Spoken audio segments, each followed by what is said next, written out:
And it's our pleasure, as it always is, to have a CNBC senior contributor, host of the Larry Kudlow Show, heard here on WMAL Saturdays at 7 p.m. Of course, I'm talking about the one, the only Larry Kudlow. Good morning, Larry. Good morning, Brian. Thank you. It's good to have you here. Okay, so I want to get into a lot of things, but just let's talking about the economy again. I know we invest for the long term. I grant you all that, and we shouldn't worry about the momentary fluctuations of the market. But boy, has there been some volatility in the market, and a lot of it has been downward. Well, I think that's right. And yes, I am a long-term player. On the other hand, I will say to those people who maybe are not long-term players, be careful, because I don't like the market action. I frankly didn't like the Fed's interest rate hike. I know they had to do it for their credibility's sake, but it looks like they are thinking about doing it 4 times a year for each of the next 3 years. That's a tougher, more hawkish statement than Wall Street initially thought. And because the economy is, still underperforming, particularly business investment is practically nil. And if it weren't for lower gasoline prices, I don't think you'd have any consumer spending at all.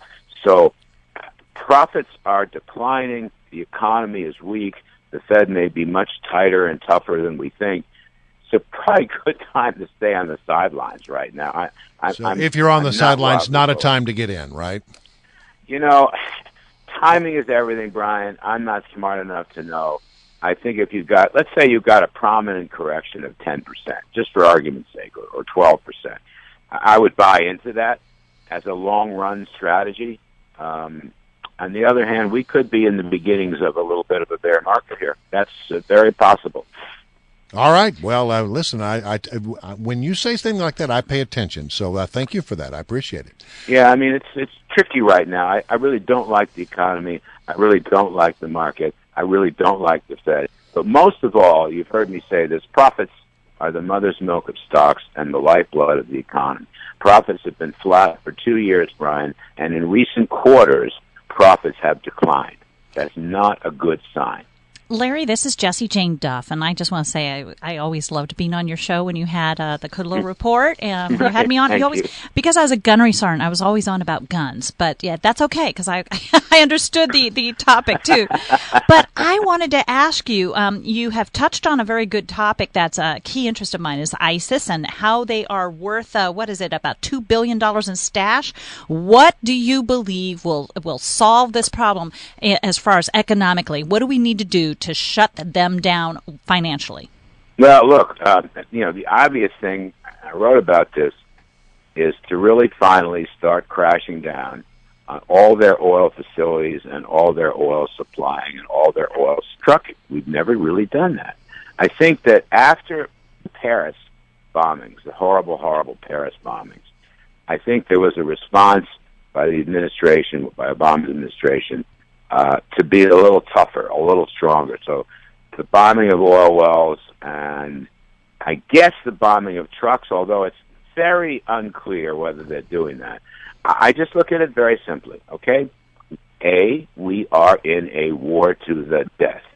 B, if you start bombing heavily on their oil resources and their oil trucks, which make the sale, right? They go into Turkey and start selling this stuff. If you do that, you will take $1 billion a year away. They have, by most estimates, a stash of $2 billion, as you say. But on a recurring basis, okay, put away that they stole bank funds and they've stolen antiquities to sell them, and they tax the locals. Okay, but the biggest source, year in and year out, is oil revenues. So, for heaven's sakes, can we do what is a normal wartime practice and bomb them and take them out and stop this nonsense about collateral damage? They're worried about the truck drivers. The truck drivers aren't civilians. Let me clue you in on this. Truck drivers aren't civilians. They may not be wearing uniforms. They're ISIS truck drivers. Yes. All right? Does any dope not know that they're ISIS truck drivers? And why are we waiting to bomb them? It's called collateral damage, unfortunate as that may be. This is war. Does Obama know he's in a war?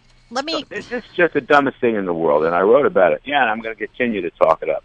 Let me ask you, what do you think? We've all heard about him, the president, stating that he didn't want environmental damage also with these. Right.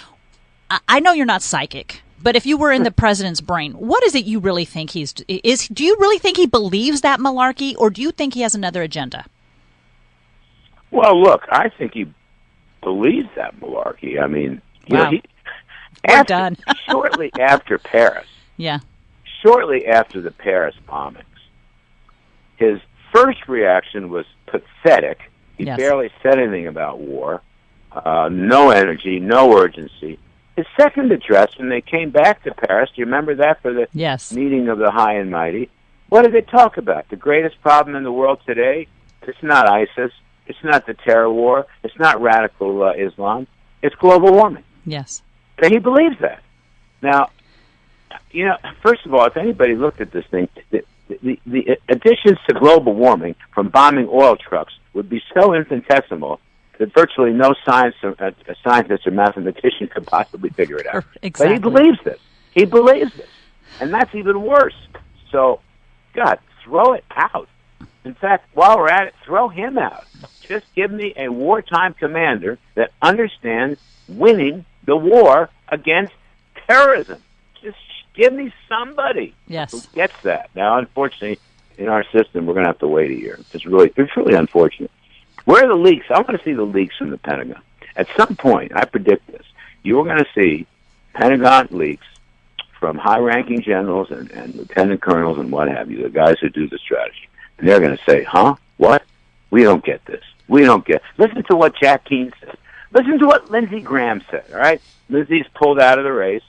I'm sorry about that, because I think his knowledge and his strategy about how to deal with this war is terrific. His national security knowledge and strategy is terrific, and I'm sorry he's out so that people won't be able to hear his rip. But he's a very, very good analyst.